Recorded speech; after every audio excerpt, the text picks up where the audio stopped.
messieurs, bonsoir à tous et bienvenue pour cette nouvelle et ultime journée des Elite Series League of Legends Summer 2022.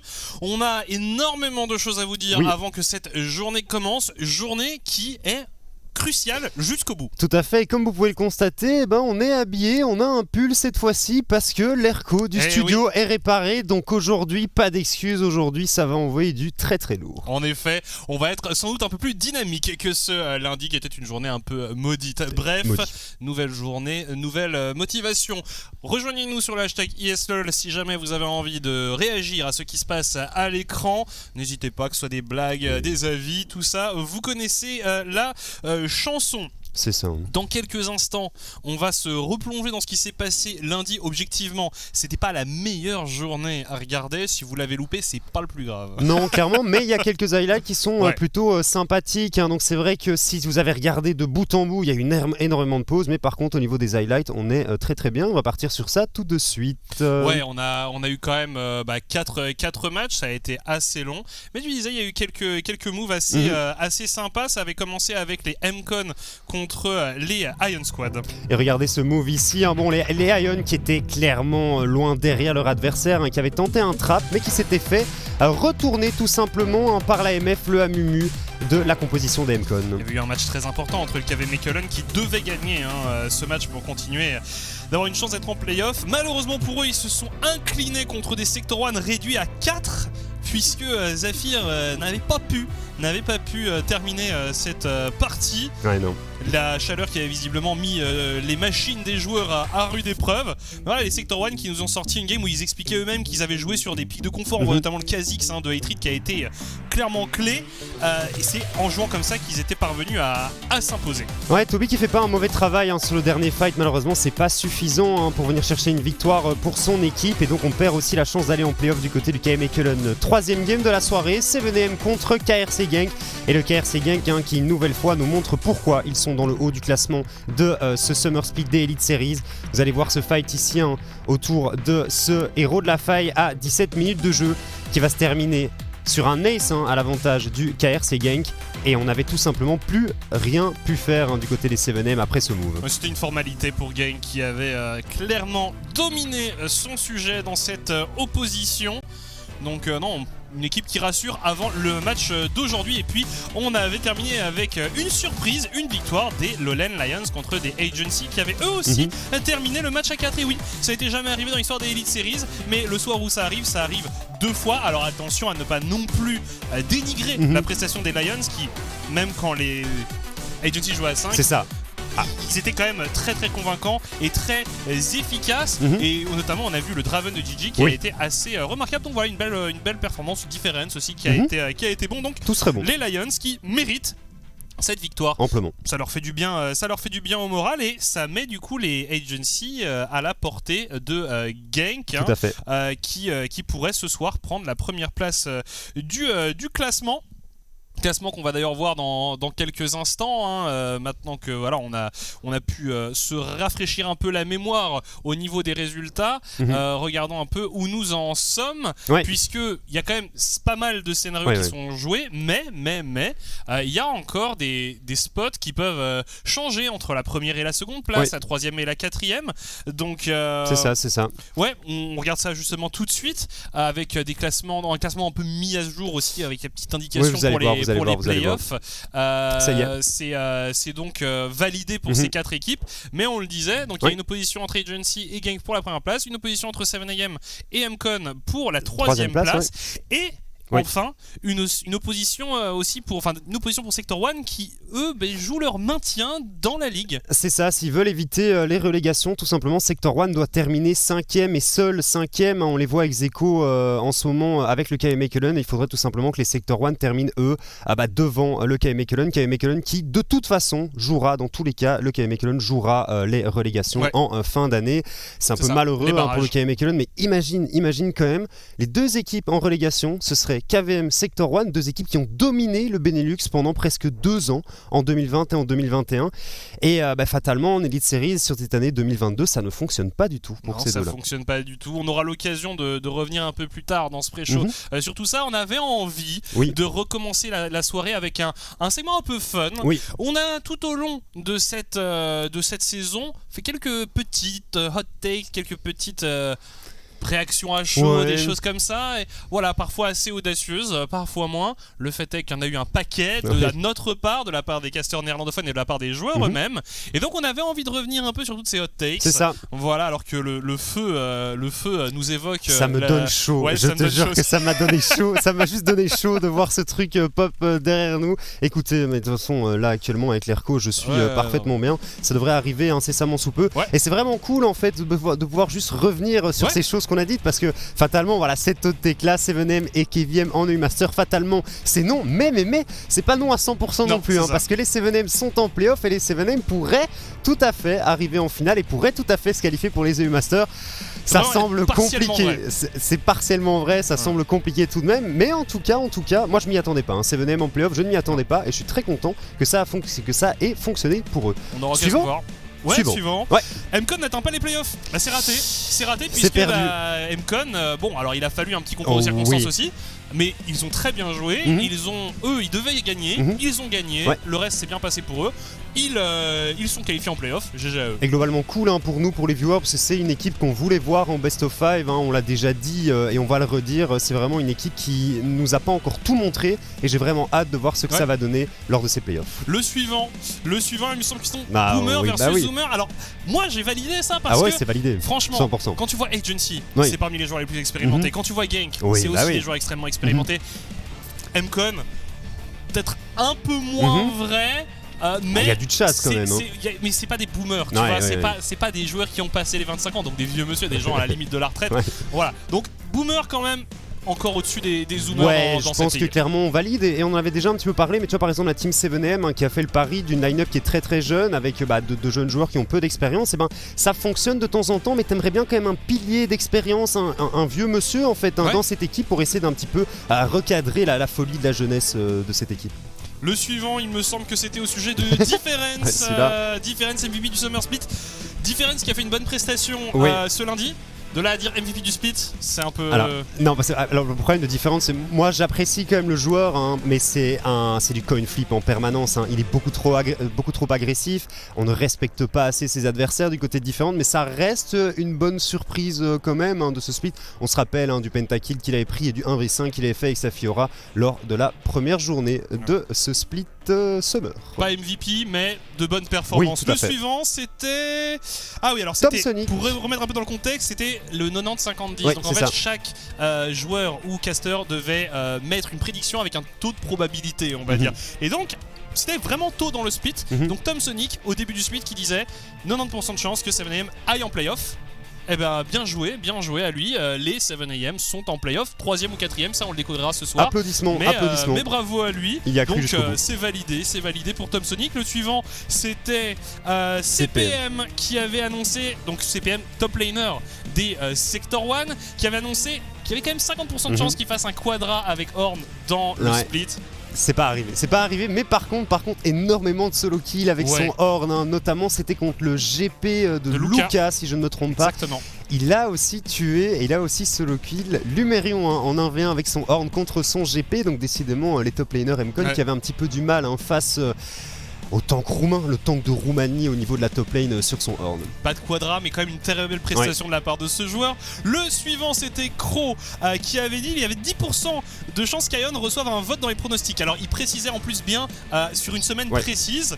Et donc c'est arrivé. C'est arrivé parce que la semaine où il l'avait dit, il y a eu un vote Ion Squad. Il y a aussi un vote Ion Squad ce soir. C'est ça exactement. Dino qui a décidé de voter pour les Ion Squad. Il joue contre Sector One d'ici 10 minutes et on va voir ce que ça va donner. Des Sector One qui sont un petit peu blessés encore par ces games de lundi et ce Summer qui a pas spécialement bien fonctionné pour eux. Donc on va voir si les Ion Squad peuvent à nouveau créer la surprise. Le suivant, il me semble que c'était encore Tom Sonic qui avait annoncé 10% de chance que Seraphine devienne un champion très priorisé. Ouais, alors ça c'est marrant parce qu'il l'avait sorti avant le patch qui a buff Seraphine tout simplement, donc il avait donné ça avant que le patch sorte. Il adore Seraphine, il la joue énormément en solo queue et donc voilà, et on la voit presque pick ou ban, enfin on la voit pick ou ban à toutes les games. Il n'a mis que 10% de probabilité, mais moi, c'est arrivé.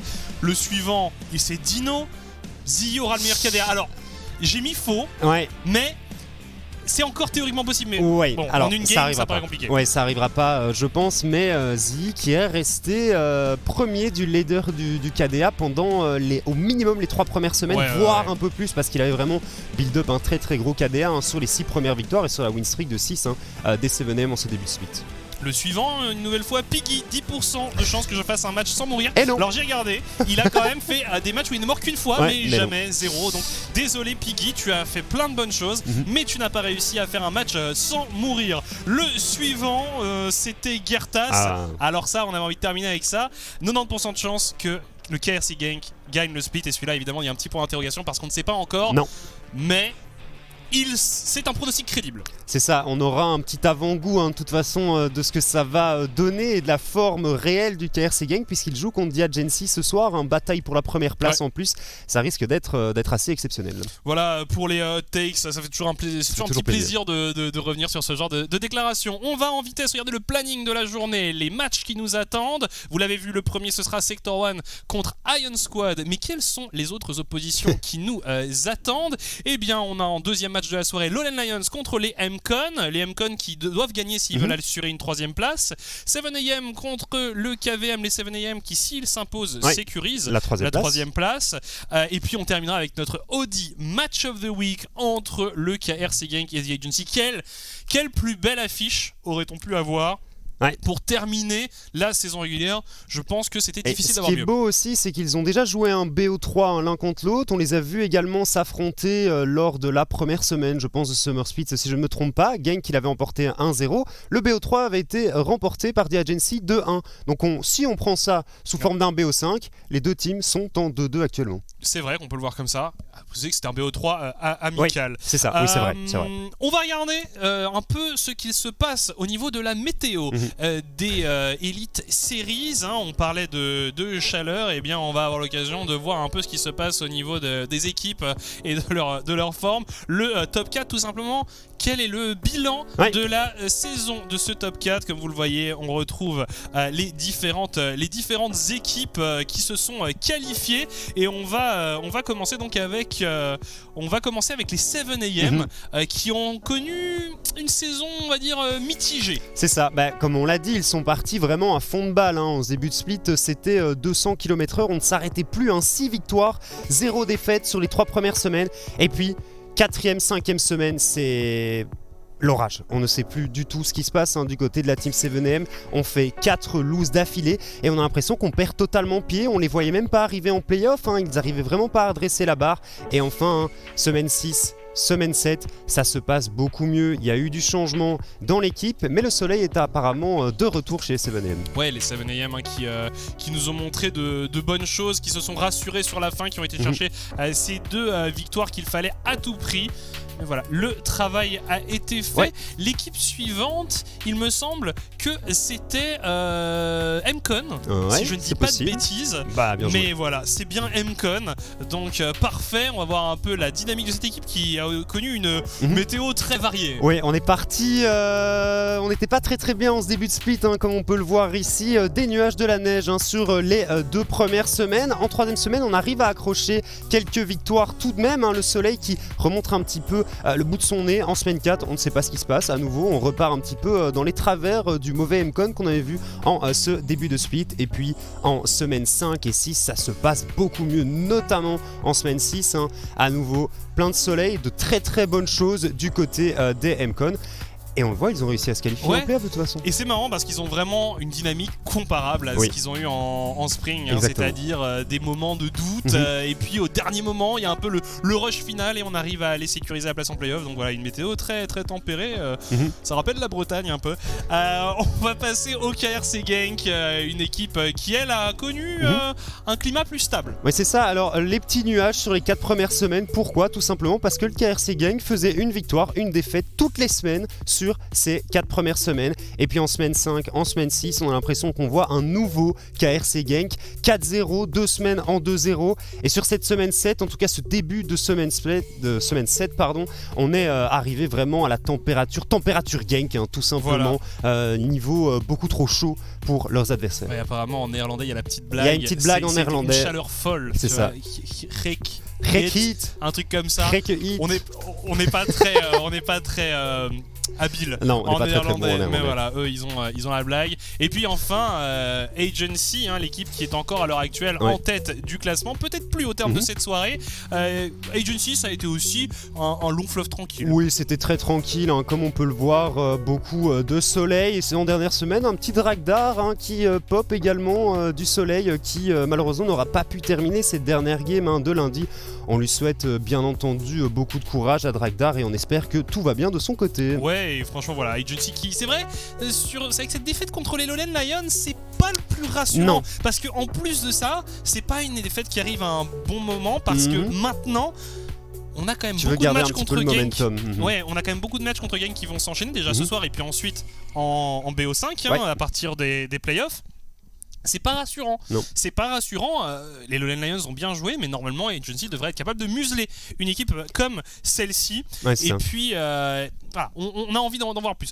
On va passer aussi évidemment aux 4 autres équipes qui elles ont connu un destin un peu moins heureux. Oui, tout à fait. On pensera notamment à KV Mechelen et à Sector 1 qui n'a tout simplement pas réussi à se qualifier en playoff.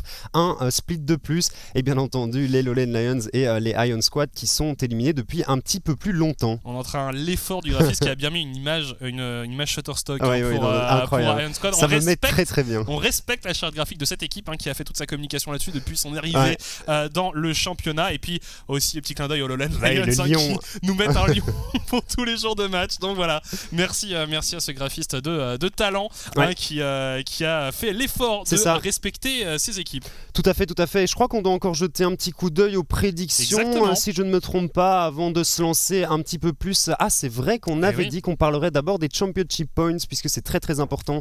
Les points de circuit, je ne sais pas comment tu les appelles. Les points de championnat. Les points de championnat, c'est vrai, tout à fait. Tu es meilleur traducteur que moi. Les points de championnat, alors c'est assez simple. Si on prend la situation actuelle, donc les deux équipes qui devront jouer les relégations, ce seront Sector 1 et le KV Mechelen. Mais comme vous le voyez, Iron Squad et Sector 1 sont très très proches en termes de points actuels. Du coup, l'opposition entre ces deux équipes ce soir est très très très importante. En fait, si vous voulez, il y a 4 scénarios.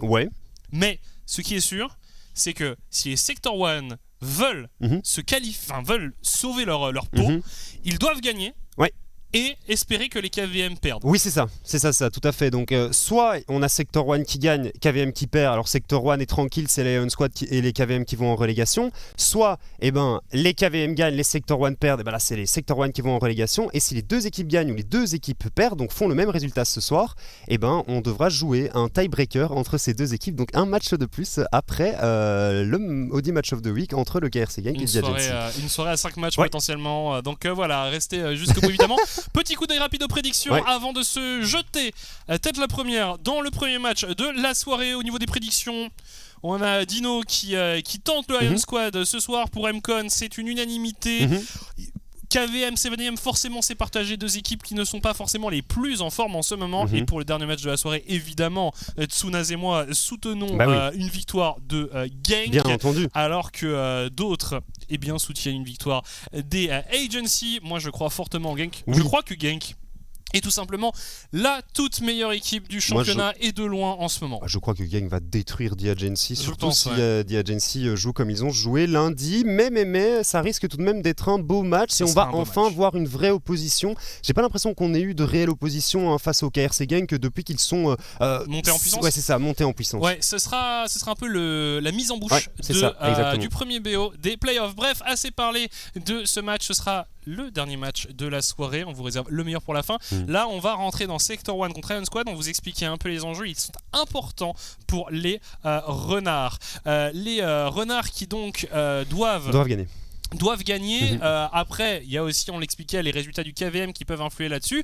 S'ils ne gagnent pas, la question ne se pose pas. Mais s'ils ne gagnent pas, ils doivent espérer que le KVM et Köln perdent aussi pour pouvoir jouer le tiebreaker. Ouais, mais voilà, s'ils perdent pas, ils sont en difficulté. Alors là, vous voyez, ça c'est beau. Parce qu'on n'est même pas dans la Champ Select, qu'on a déjà un petit problème technique. Alors pour ceux qui n'étaient pas là, pour ceux qui n'ont pas vu lundi, je pense qu'on a eu une quinzaine de pauses techniques. Allez, peut-être pas 15, entre 10 et 15. Je pense qu'en cumulé, on a eu entre 1 heure et 1 heure et au moins 1 heure de pause technique. Au moins 1 heure de pause technique, c'était très dur et dur pour nous, mais dur pour les viewers bien entendu et dur pour les joueurs aussi parce que c'est pas facile de toutes les 5 minutes, t'as une pause technique de 2-3 minutes, tu te sors du match, tu dois te remettre dedans. C'est jamais très facile. Donc voilà, c'était une soirée assez compliquée et on espère vraiment que pour ce soir, ça ira beaucoup mieux parce que je ne sais même pas si on l'a mentionné, si tu l'as mentionné au moment où on a regardé les highlights, on a eu 2-4 V5 lundi. J'avais jamais vu ça ailleurs en fait. Et la première fois, on a un match en 4v5, je suis là, bon ok d'accord, et les séries, vous ne verrez ça nulle part ailleurs, haha, très marrant. Et puis bon, quand le deuxième 4v5 tombe sur la même soirée, t'es un petit peu moins content. Là on prie fort parce que... Ah, c'est encore Zafir. Il doit patcher son clear. Ah bah oui. Non mais ça c'est... oui mais Zafir. C'est un peu relou.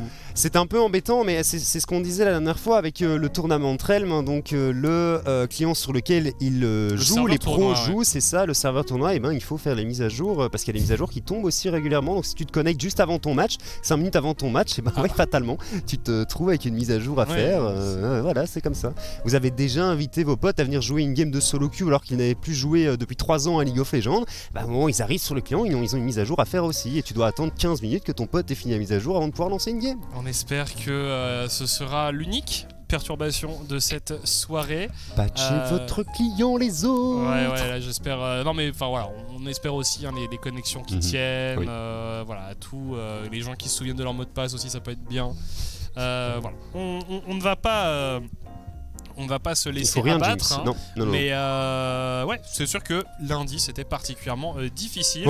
On veut un final un peu plus excitant quand même que la journée de lundi. Mais je pense que ça devrait sincèrement aller parce que KRC, moi j'ai vraiment hâte. Cette petite game entre Genk et The Agency là, ça me donne l'eau à la bouche, ça me met l'eau à la bouche tout simplement.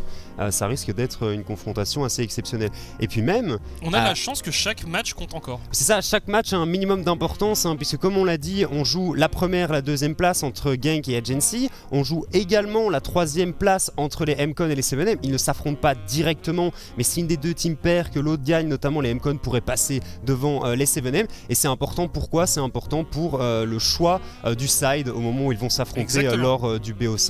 Qui sera le 1er août si je ne me trompe pas. 31 juillet ou 31 pour juillet. Le premier et 1er août pour le 1er août pour le second. Donc oui en effet, donc tu auras premier contre deuxième et troisième contre quatrième.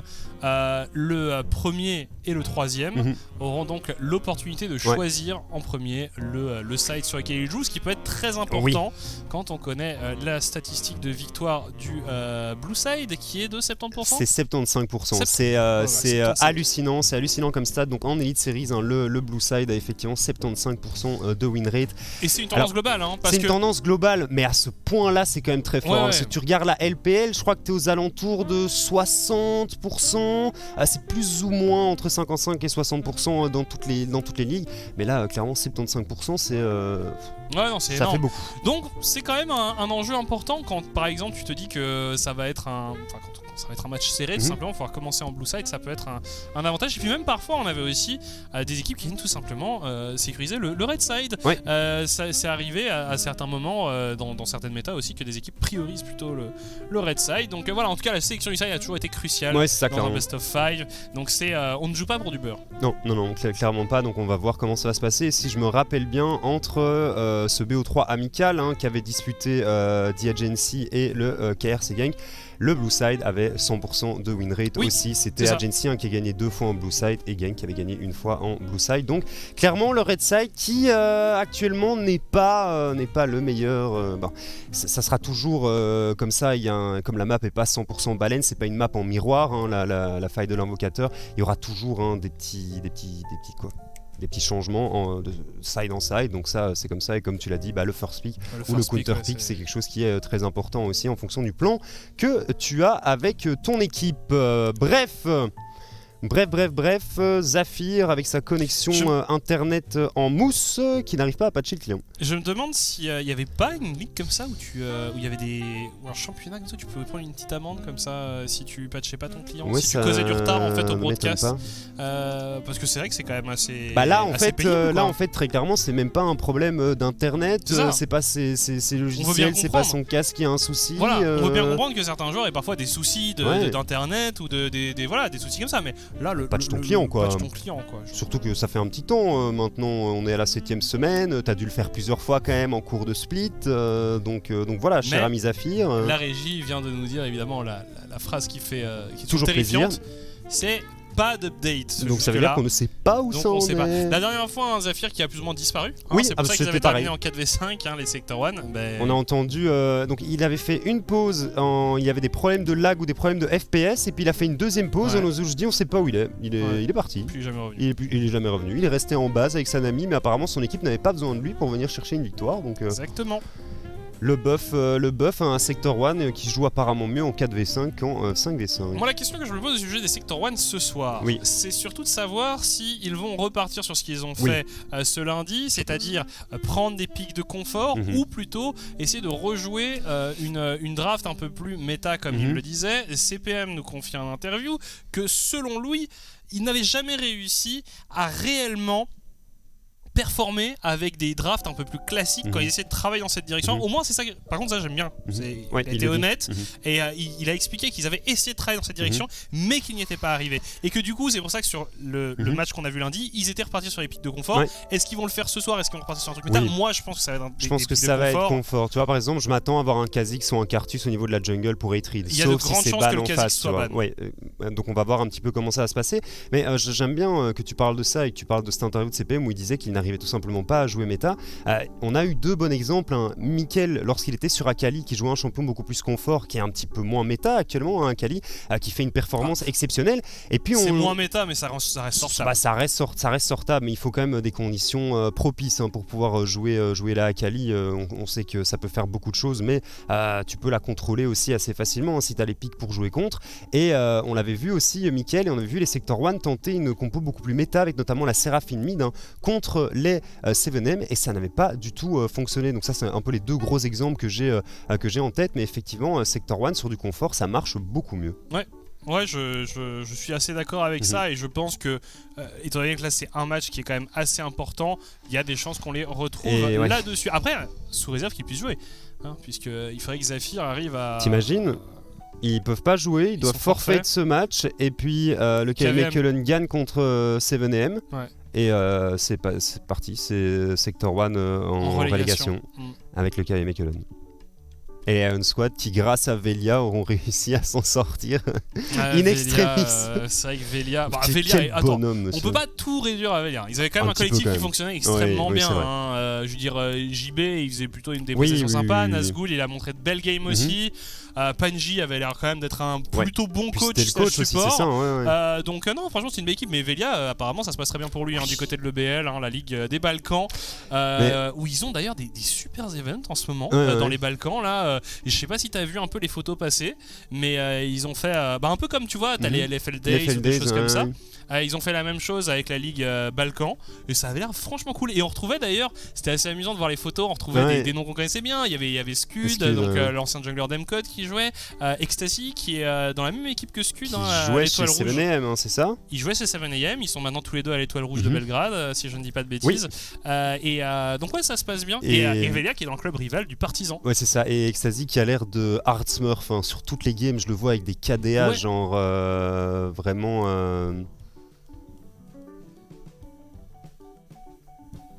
Ok, alors donc en gros là Zafir qui a encore 6 minutes pour se connecter, sinon forfait.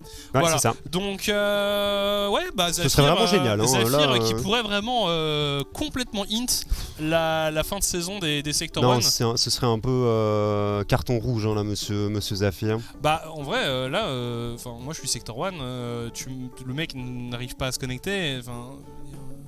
Tu le benches, mais tu le benches pourquoi? Non, mais je sais pas. Tu lui mets une paire de claques? Tac tac. Tu prends l'avion, je sais pas où il est, mais tu vas le chercher en Grèce. Et tu vas oui. Alors ne donne pas de mauvaises idées au Sector 1 non plus. Non, mais en tout cas, voilà, nos joueurs, nos anciens joueurs, nos anciens talents, pour qui ça se passe bien à l'étranger, ça fait plaisir. Ça veut dire qu'ils ont été dans une bonne école, en Elite Series ou en Belgian League, en Dutch League. On peut penser aussi à Albert Traber, jungler qu'on a bien connu, pour qui ça se passe très bien en Espagne. En Espagne, ça se passe en Espagne. Ouais, ça se passe en Espagne. Parce que là, je crois que pour le Summer c'est plus compliqué. Mais en Spring, ils avaient été en EU Masters. Mais Albert Traber était monstrueux à l'époque de la Belgian League. Il était monstrueux. Un joueur aussi pour qui ça se passe pas mal. Alors nous on le connaît un peu moins parce qu'il jouait vraiment que en championnat néerlandais, mais c'était Furui. Alors ils le disent d'une manière bizarre les néerlandophones. Furey, je sais pas quoi. Furui nous on dit. Lui il est du côté du NLC et pareil ça se passe à merveille pour lui. Donc content de voir tous ces joueurs Benelux. C'est peut-être des joueurs qu'on finira par voir en LFL, en Prime League, Superliga, tout ce genre de choses, tous ces grosses ERL ou peut-être en LEC, qui sais-je. En Superliga, il y a Albert Traber. Oui, c'est ça déjà. Albert Traber, on a aussi Aloïs qui est parti du côté de l'Allemagne. Enfin bref, voilà. Beaucoup de joueurs. Et puis après, dans les plus connus, évidemment, les Targamas, les Niski, tout ça. Voilà. Mais ça, c'est des joueurs qui viennent d'une autre époque où les ERL n'existaient pas encore, donc c'est un peu différent. Mais évidemment, des joueurs. Après, Bouipo, il passait par Sector 1. Ça, on ne le dit pas assez, mais Bouipo est un joueur qui a été formé chez Sector 1. C'est vrai. From Sector 1 to Final des Worlds. C'est pas mal. Non mais c'est un chouette parcours. Non, c'est plutôt c'est pas immonde quoi. On souhaite la même chose à CPM. Ça s'est passé assez bien. On souhaite la même chose à CPM effectivement, mais CPM qui n'aura pas commencé chez Sector 1 fatalement puisqu'il a un peu d'expérience ailleurs. Bon, objectivement, moi ça m'embêterait. On lance un pari. Toi tu penses que Zafir va arriver à se connecter ou pas? Mec, je suis désolé, mais ça doit pas mettre autant de temps de patcher un. Moi j'y crois. Moi je pense qu'il arrivera pas. Ça doit pas mettre autant de temps. Mais après on peut pas faire un pari, on est tous deux d'accord. Ouais, alors je vais dire bah oui, il va réussir à se connecter. Mais t'es n'importe quoi. Il est complètement fou ce monsieur. Non, moi je pense qu'il n'arrivera pas à se connecter. Alors que toi, ouais non, toi t'es persuadé. T'es complètement délu quoi. Non voilà, mais bon, voilà. En fait, c'est le pronostic qui est fait là. Un patch, même un gros patch, ça. Non, ça prend pas autant de temps en fait. Il y a un problème, surtout qu'il a joué lundi en fait. Non, mais mec, il a joué lundi, donc à moins qu'il ait réinstallé le tournament Trail il y a quelques temps et qu'il s'est pas connecté dessus parce qu'il avait des problèmes lundi. Et alors là, il a 10 années de patch de League of Legends à faire. Ah, c'est peut-être ça. C'est peut-être ça, tu sais. Ouais, parce que je me dis, on n'a pas changé de patch. On est toujours sur le 12.12b. Ouais. Donc, on est sur le même patch. Ouais. Y a pas de raison qu'ils doivent faire un update ou alors un truc minime, tu vois. Donc en effet, c'est peut-être ça, tu vois. Genre, il s'est dit, tu sais, il s'est levé ce matin, il fait ah ouais, ça joue ce soir. Je vais installer, je vais télécharger le jeu. Puis là, tu sais, genre 18h30, c'est le coach qui envoie ça, les gars. Vous êtes prêts? 30 minutes, on est go. On y va. Bon, il est où on était censé quand même être là depuis un bout de temps avec Zafir. Il est où? Ah, vous inquiétez pas, les gars, j'arrive. Et là, bam, l'erreur bête. Il voit qu'il y a. Alors, qui est-ce? C'est Sector ce sont 1. finalement les Sector 1 qui eux-mêmes Oh non, vous êtes des clowns, les gars. Alors c'est pas de leur faute pour le coup. Ouais, je veux dire, non, regarde, mais il y a voilà. la petite photo de Zafir. Je sais pas, où il est, mais. Il est bien. Ah, Il est bien là où il est. Ouais, c'est avec sa petite perruque de clown. Hein. La perruque de clown qui est quand même la coiffe, une coiffe fréquemment portée dans le Benelux, hein, que ce soit par les casters avec leurs prédictions ou pour les joueurs au niveau de leurs prestations. On en a parfois. eu cette saison parce qu'on a quand même fait une grosse semaine en 0-4 avec les prédictions. Enfin, un Toi gros jour, 0-4 avec les prédictions. Ouais, il y avait c'était rien bien. qui allait. Mais on n'a pas eu droit Non, mais parce qu'on a- à l'apparat de clown. Non C'était. Ouais, non, je crois pas qu'on ait. En tout cas, il n'y a aucune équipe qui nous l'a fait. Je crois que c'était KVM qui aimait bien faire ça. Ouais. Mais la Après, saison passée, ils sont peut-être plus en position pour Non. pouvoir le faire. Surtout en spring, ils n'ont pas Non. pu le faire. Non, parce que bon, comme voilà, C'était 1-13. Hein, 1-13, c'est pas beaucoup, 1-13. pas incroyable. C'est pas un Mais résultat voilà. de fou. Bon, alors je sais pas combien de temps ça fait, mais ça commence à sentir un peu le roussi 15 pour minutes. Zafir. 14 minutes. Je viens 14 de regarder sur mon portable et 14 Mais minutes. t'imagines, même pour les coéquipiers, c'est pas. Ah, c'est un peu irrespectueux. Ouais, non, mais même en plus, enfin, je veux dire, même s'il arrivait maintenant, Mhm. peut-être déjà t'es pas dans un bon mood quoi. Non. Tu mets pas tes joueurs en un bon mood, et puis même la Iron Squad, là, ils se sont tous libérés, ils sont tous prêts à jouer, ils attendent là. Et puis on va leur dire bon bah écoutez, en fait ce match qui n'avait déjà pas énormément d'enjeux, en tout cas pour vous, ne va pas être joué, donc vous pouvez retourner vaquer à vos occupations. Non, mais alors, moi en plus, ce qui m'inquiète, c'est que potentiellement notre deuxième match de la soirée, on avait dit que c'était quoi? On avait dit que c'était. C'est MCon Lion. MCon. C'est pas le troisième ça? C'est pas KVM 7ème le prochain? Bref, le second match de la soirée. Je ne sais plus pas. ce que c'est. Excuse-moi. Moi, je l'ai là. Hop, c'est les MCon. C'est les MCon en Ouais. deuxième match de la soirée? My bad. Moi je suis pas sûr qu'ils soient là. On leur a dit vous jouez à. Non mais si, ils doivent être présents, ils doivent être présents. Peut-être peut-être qu'on va devoir vous occuper pendant encore un bout de temps. Alors je sais pas, on pourrait essayer, on pourrait aller, je sais pas, faire une ARAM. Ouais, à la limite on pourrait faire une ARAM, il y en a un qui joue, l'autre qui caste derrière le gameplay ARAM d'un de nous deux. Ah bah on rallonge Oh bah un peu. vas-y, on rallonge mais un peu la pas de pause. soucis, t'inquiète. 5 minutes de plus laissées à Zafir, c'est l'update qu'on a eu de la part de la régie. Mais c'était pas très, on n'était pas vraiment sûr Non, de ce mais qu'on avançait, donc c'est en mode on sait pas trop, vas-y on Ils 5 sont minutes. aussi perdus que nous, ouais, c'est ça, de ils toute sont façon, aussi perdus que nous. Ils on comprennent attend, pas. c'est Armand hein, de toute façon qui va devoir trancher. Bah, on peut dire qu'il a du boulot depuis le début de cette semaine, Armand. C'est fou quand même, hein, c'est fou. La chaleur qui aura Rendu les gens fous. Ouais, rendu les gens fous. qui aura fait griller le cerveau de beaucoup de joueurs, de pas mal de casters aussi. Hein. Moi j'étais en boule dans mon lit après la soirée de lundi soir qui était plutôt éprouvante. Hein. Sinon, ce qu'on pourrait faire, si on a une caméra qu'on peut aller mettre dehors, on se fait une petite pétanque pendant 15-20 minutes là, le temps que le jeu de boules. Mon jeu de, mais oui, Non, pas en j'avoue. Belgique. On pourrait faire un aller-retour en Normandie. De toute façon, vu le temps que la pause prend. Pardon, c'est la même chose. Mais voilà, non, mais, on avait eu l'occasion de faire quelques sympathiques. Et bien fini le meublage, les discussions, vacances et autres joyeusetés. C'est bien dommage. On va passer à la draft, hein, Zafir. S'il vous plaît, nous faites pas une game de 50 minutes, les gars. Non mais juste Zafir, alors maintenant que tu es connecté, évite de te déco, vérifie bien que ton casque soit bien branché, as-tu ton clavier et ta souris disponible sous tes mains pour pouvoir jouer, est-ce que vous êtes pas beaucoup de questions. Vérifiez que vous n'êtes pas en wifi, des choses comme ça, quoi, histoire qu'on puisse commencer la soirée, quoi. Prends de l'eau pour pouvoir t'hydrater, éviter de tomber dans les vapes pendant la game, et à part ça, good luck have fun, j'ai envie de dire. Ouais, bah on espère que ça commence bientôt parce qu'on nous a dit bientôt, mais on nous a pas dit quand. Donc, non, moi j'ai entendu. Non, c'est vrai qu'il a dit soon. Allez. Soon. Soon, c'est genre maintenant, non? Bah pour moi c'était imminent, quoi. Mais c'est peut-être juste 10 minutes de plus, soon. Oui, c'est peut-être ça. De toute façon, on sait, hein, c'est quand les Kit Kat disparaissent que ça repart. Là, la musique se termine, mais c'est pas la musique qu'il faut écouter, c'est vraiment l'écran derrière qu'il faut regarder. Bon, on espère aussi que pendant les playoffs, on n'aura pas trop de ça. Parce que Bah, je pense qu'il y a, pendant les playoffs, il y a beaucoup de BO qui vont être fort disputés aussi. Moi, je vois quand même bien quelques BO5, notamment un Diagency MCon ou un Genk MCon en demi-finale.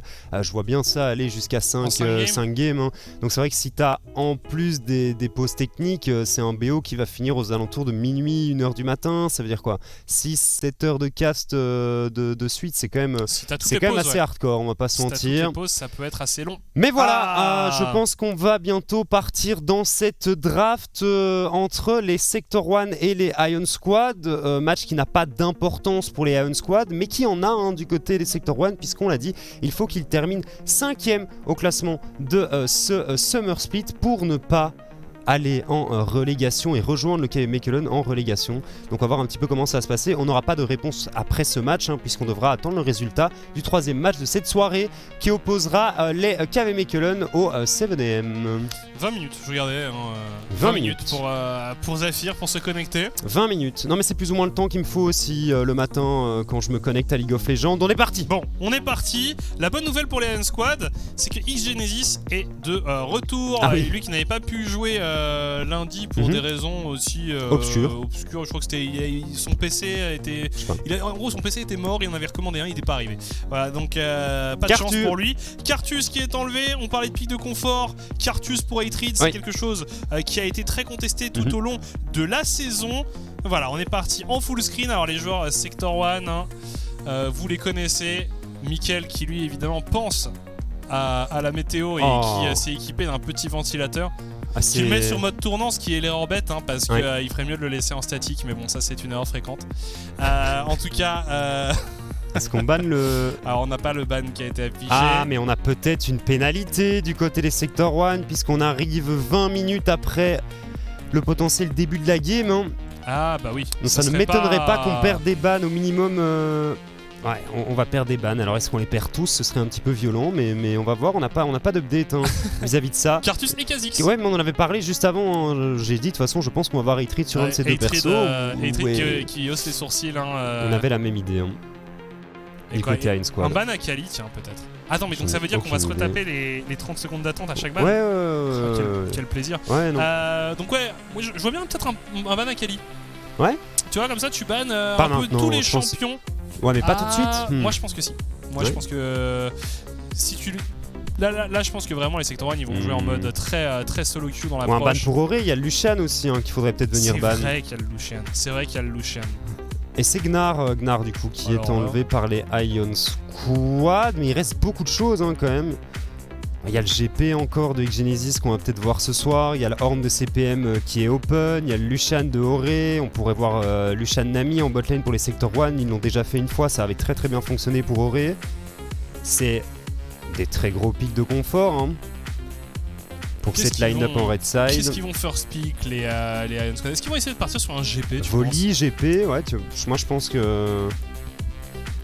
qu'on va voir un de ces picks là, le Volley. Ouais. Ça m'étonnerait pas. On va peut-être voir, et tu vois, Volley ici maintenant, et peut-être Talia GP sur le Blue 2 et Blue 3 là pour Seinsu et Maro. Donc on va voir un petit peu comment ça va se passer. La Seraphine qui est open et on l'a lock-in. Et est-ce qu'on prend le Horn ou pas? Ouais, ça m'étonnerait pas plus que ça. Donc à mon avis, réponse à Horn, ça va être GP pour XGenesis. Il l'a joué déjà énormément. Après, on sait que CPM est un mangeur de GP avec son Horn. Atrox, évidemment. Est-ce qu'il le joue? Je sais pas si on l'a vu le jouer. C'est la réponse évidente. Après, en effet, XGenesis, j'ai pas été convaincu par beaucoup de ses champions. Il a joué une fois, c'était contre les MCon au match aller. Il s'était fait atomiser. Oui, il s'était fait atomiser. Le Sylas, alors ça c'est bien parce que c'est un champion qu'on ne voit pas beaucoup dans la ligue, mais qui est extrêmement fort en ce moment. Assez populaire en Chine, notamment entre les mains de Knight évidemment. L'un des meilleurs Sylas. Et en plus de ça, en effet, il y a des très bons ultis à récupérer, ne serait-ce qu'avec cette Séraphine et ce Horn.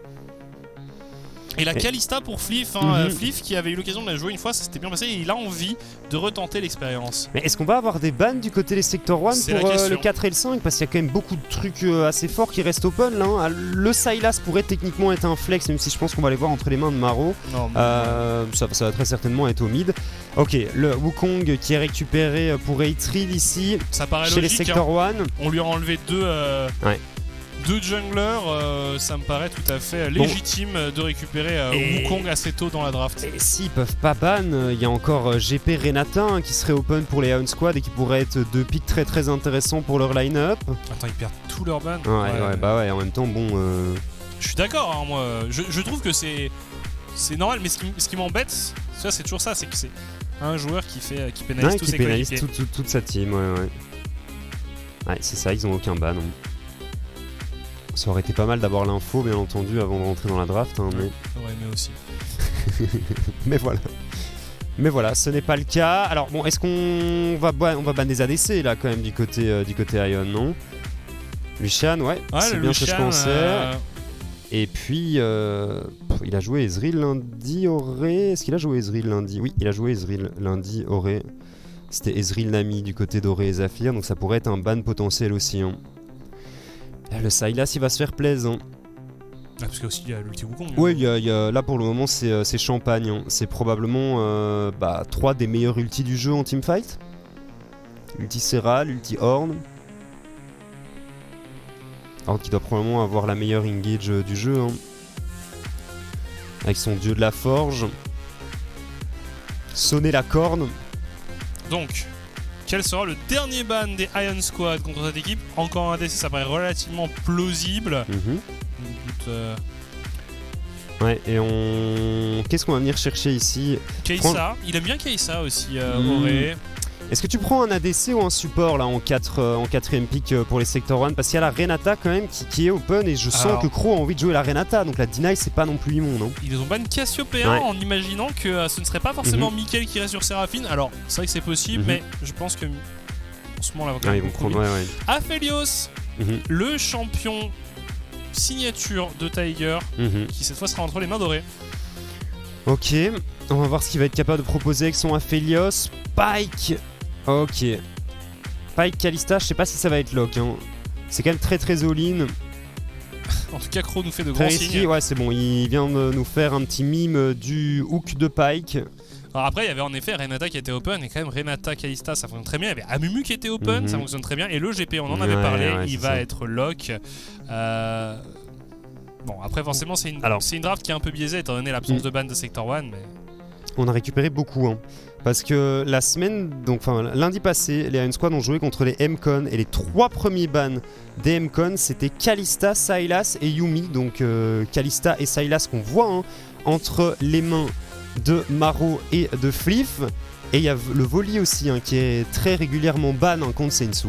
Alors on va avoir la réponse quant à la position de cette Séraphine. Est-ce qu'elle ira entre les mains de Zafir? Est-ce qu'elle ira entre les mains de Mickaël? On va le savoir. C'est quand même... J'aimerais bien voir Mickaël sur un gros perso. Bah ouais, moi aussi j'aimerais bien. Voilà. Ah, ça fait plaisir. Un gros perso. Enfin un gros perso, ouais, c'est ça. Tu vois ce que je veux dire, un perso avec lequel il peut s'exprimer. Un champion avec lequel il peut gagner la game seul. Oui, c'est ça. Et Zoé est très très bien pour ça. Alors après, pas forcément 1000 cibles, ça va être la Kalista qui va devoir être prise pour cible, mais parce que quand même énormément de sustain, de regen côté Iron Squad. Ouais, mais après t'es quand même très très très squishy. Je pense à Pyke sur une bulle, il se fait one shot. La Kalista, bon avec le Shilbo ça va être un petit peu plus compliqué, mais Sylas c'est pas si tanky que ça non plus. Beaucoup de regen, énormément de regen de vie, mais pas si tanky que ça. Ça reste un mage. Il aura un Zonia un moment ou un autre. Bon, GP il a son orange pour se sortir de sa bulle, mais globalement c'est assez squishy du côté des Iron Squad. Sylas, je sais pas, pour moi c'est... Non, c'est juste que t'as l'impression que c'est solide parce que ça régène de ouf, mais... On verra en tout cas s'il arrive à s'exprimer sur ce pick, Mickaël. Donc la Séraphine qui ira définitivement entre les mains de Zafir et non de Mickaël. Je préfère. Ouais, moi aussi je préfère. Franchement. Ça va jouer un peu plus au mid, quoi. Oui, c'est ça, parce que mon Mickaël sur Séraphine pour la dernière game en plus de ce Summer Split, ça m'aurait pas enchanté. Pas forcément. La potentielle dernière game de ce Summer Split, ça ne m'aurait pas spécialement enchanté. Puisque Mickaël, c'est quand même un gros joueur qui sait faire parler ses mécaniques. Et disons que Séraphine n'est pas un perso très skillé. C'est pas ce qu'on aime le plus voir en ce moment. T'appuies sur tous tes boutons. Tout le temps. Dès que c'est up, t'appuies. C'est comme ça que tu joues Séraphine. En tout cas, les deux équipes qui vont s'élancer, on rappelle les enjeux de ce match. Les Sector 1 qui, eux, tentent d'éviter les relégations, tout simplement. Pour cela, ils doivent s'imposer et espérer une défaite des KV Mechelen plus tard dans la soirée contre les 7am. Donc voilà, ils n'ont pas le choix. S'ils perdent, ils sont éliminés ou ils doivent espérer que KVM s'incline aussi. Donc dans tous les cas, en fait, après cette game, Sector 1 va devoir prier que KV Mechelen perde le match contre les 7am qui vont jouer un petit peu plus tard dans la soirée. Bon, les joueurs qui semblent être prêts, on attend que la game se lance. Une petite demi-heure avant de... Ouais, tranquille. de pouvoir lancer ce premier match, s'il vous plaît. Ah, Zafir, moi je vais potentiellement prendre l'avion pour venir jusque chez toi. Te retrouver. C'est ça. Et te châtier. Ou alors je vais essayer de te snipe en solo queue pour te faire perdre toutes tes games. Alors, vous pouvez pas tous les deux. On n'est pas au même elo, tu penses? Bon.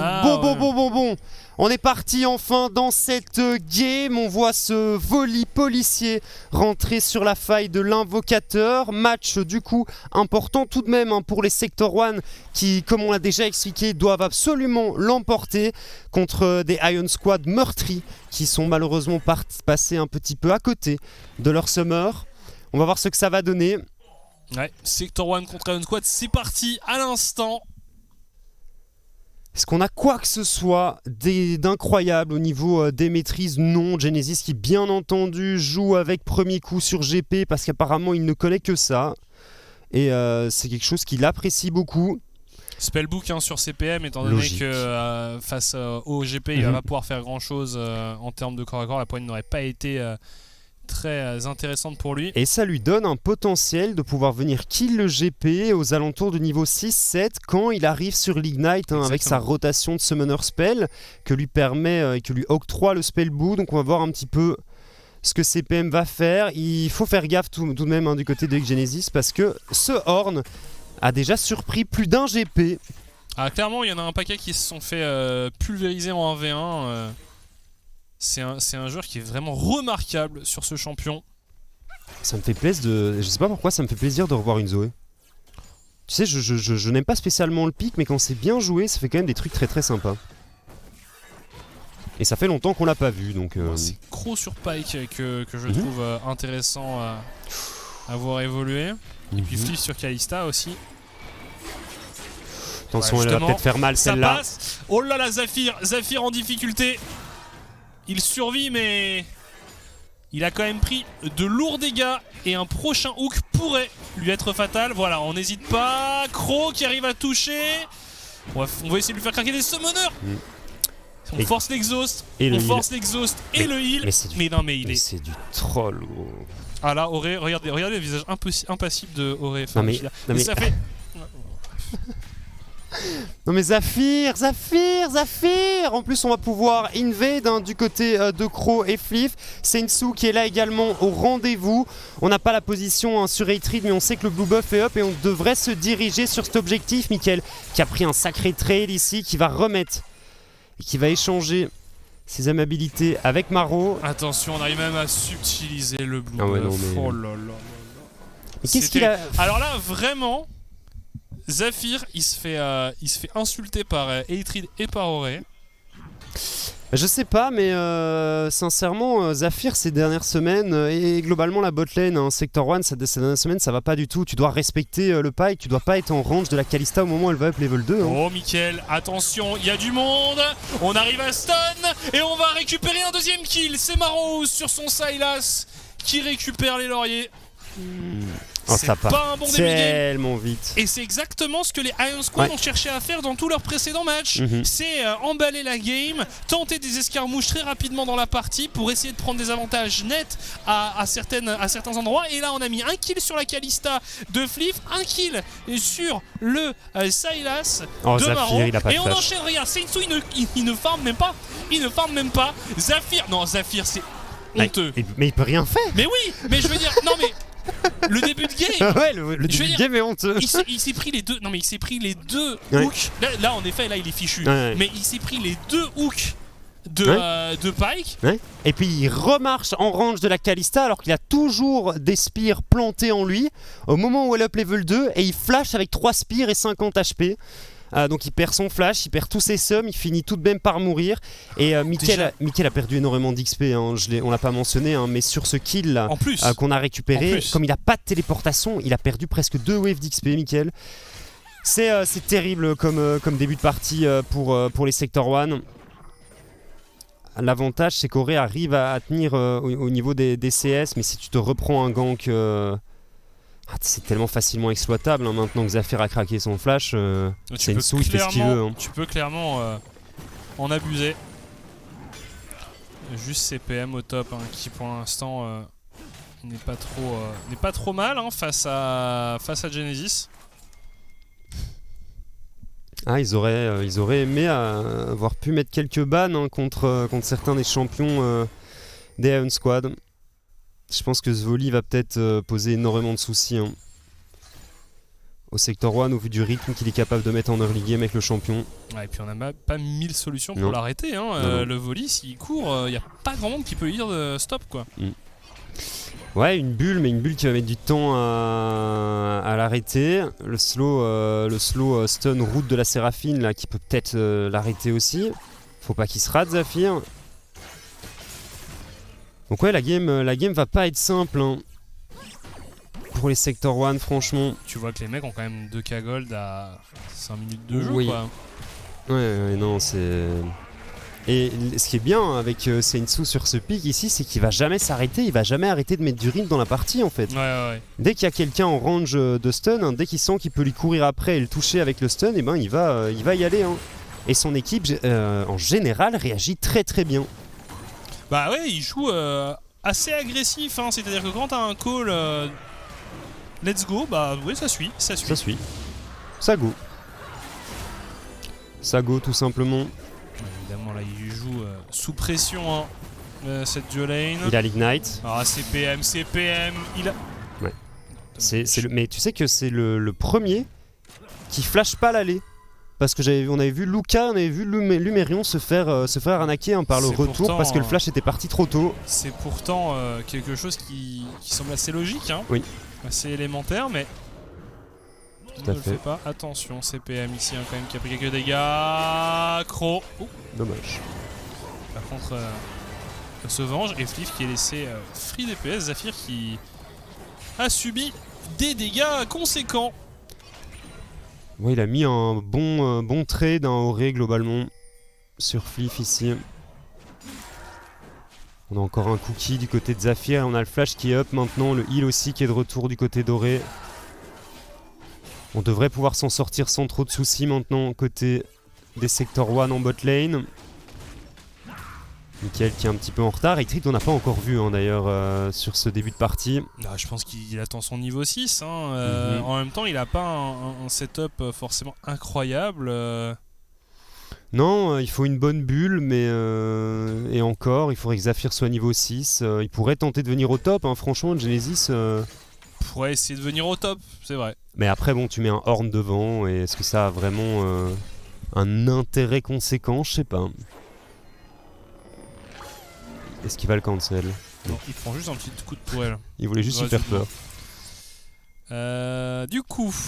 on se dirige vers le héros de la faille et je ne pense vraiment pas que les Sector 1 puissent s'opposer à cet objectif, cette prise d'objectif pour la Iron Squad. Non, clairement pas. Regarde, Auré, Zafir qui sont de retour en bot lane. On va peut-être tenter un truc sur CPM. Non, on prend juste la pink. Côté Fliff. CPM qui va pas avoir envie hein, de lane contre ça. Après, t'as ton souffle hein, qui t'empêche quand même de prendre les hooks de Pyke. Bien sûr. Qui devrait être tranquille, enfin tranquille. Mais lane en 1v2 c'est quand même toujours pénible. Non, c'est pas marrant. Après, pour le coup, Genesis lui va aussi avoir un peu de mal. Il est un peu sacrifié, ce qui est un peu plus curieux pour un GP là où un Horn, tu sais que bon, c'est pas un champion qui a forcément besoin de ressources. Oh, il y a un dive qui s'engage, un ulti qui est disponible pour Seinsou. L'arrivée du jungler des Iron Squad. Le dieu de la forge qui est pas trop mauvais, mais est-ce que c'est suffisant? Fliff Fliff qui s'en sortira. On n'a pas trop mal temporisé ici. C'est un 3ème kill pour cette Kalista.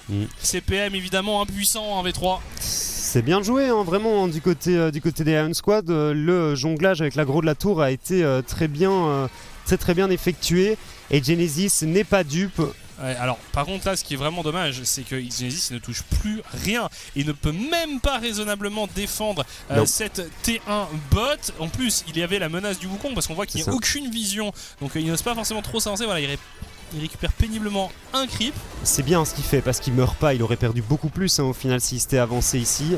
Fliff arrive à terminer la tour au top. On a mis le héros de la faille du coup côté Iron Squad. C'est sûr qu'il faut mieux ne pas mourir, c'est indéniable. Il a bien joué, tu vois, globalement il sait qu'il est dans le coin. Le petit barrel ici qui touche au ré. Il y a du renfort avec Crow et Sensu qui arrive. Crow qui attrape une tour pour la tourelle. Par contre Zephyr lui qui a flash assez rapidement. Bon, alors une 6 quand même de cooldown pour essayer de re-engage. Crow qui a pris des dégâts non négligeables ici. Et qui va tout régène parce que c'est Pike. Oui. Ok. Il y avait Hatred aussi qui s'était positionné au cas où. Mais tout le monde est parti pour la Iron Squad. On abandonne l'opération. On se prépare potentiellement à un Drake. Dans une 50aine de secondes, il y a un Drake, un Drake infernal qui apparaît. Ouais, et alors regarde le stuff de Fliff. Bah oui, il a déjà bonne chance. Go, hein. Il y a déjà 3 kills quoi. Enfin, c'est... Ouais. Et même Maro au mid qui est 10 CS devant.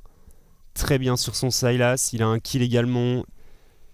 Il a un peu d'XP d'avance. Pas un level entier encore, mais il a un petit peu d'XP d'avance. Ouais, il est premier au CS dans cette partie. Ouais. C'est bien fait, il est vraiment laissé tranquille sur sa lane. Il y a juste eu un premier gank contre Mickaël. Et puis bon, Hatred qu'on n'a toujours pas vu. Il a tenté un petit counter gank au bot là, mais globalement on l'a pas encore vu sur son Wukong. Il est niveau 7 maintenant. Il faudrait vraiment qu'il essaye de mettre un peu de rythme dans cette partie. CPM face à Genesis toujours.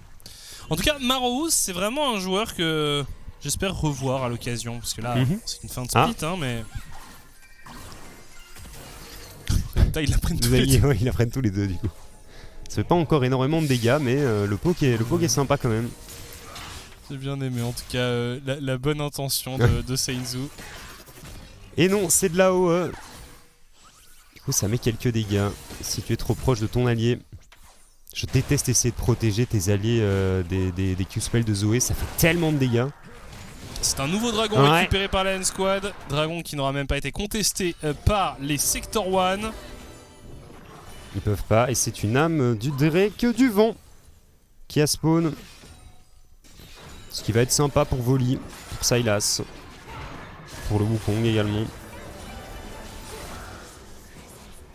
Mais attends, Hatred il passe un temps fou. Il se dit qu'il va y avoir un dive qui va être tenté. Il va être là au cas où, c'est pas bête. Ouais. Bon, le dive peut-être qu'il va s'engager. N'oublions pas qu'on a un ulti pour Sensu.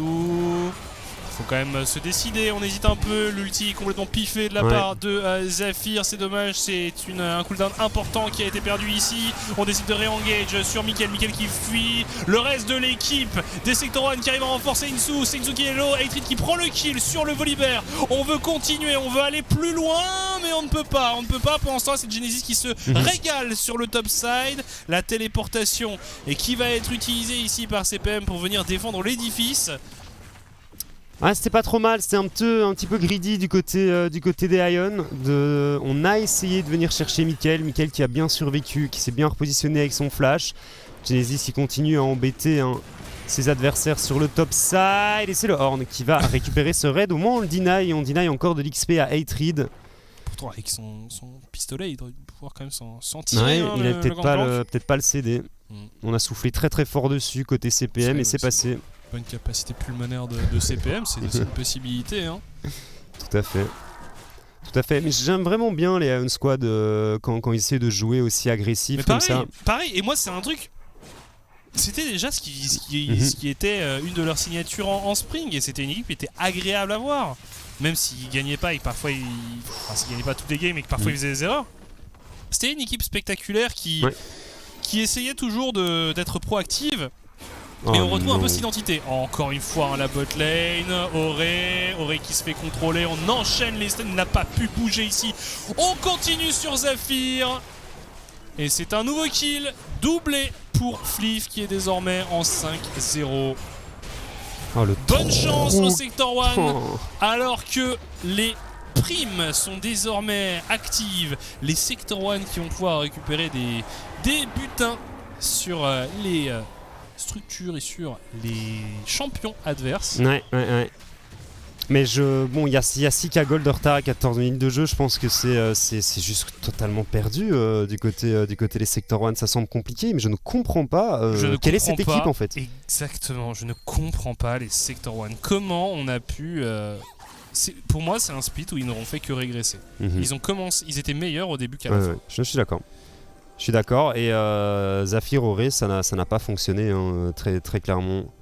Zafir qui nous fait sa pire game aujourd'hui. Auré qui a eu ses bons moments dans le split. Pour moi, bon, Mickaël, il a quand même eu ses gros moments aussi. Oh, Crow par contre, qui découvre Zoé ici. Mais en tout cas, Eitrid et CPM, je trouvais que c'était quand même des joueurs qui ont plutôt bien performé. Mickaël aussi. C'est vrai que c'est plutôt du côté de la bot lane que j'ai vu un peu plus de faiblesse.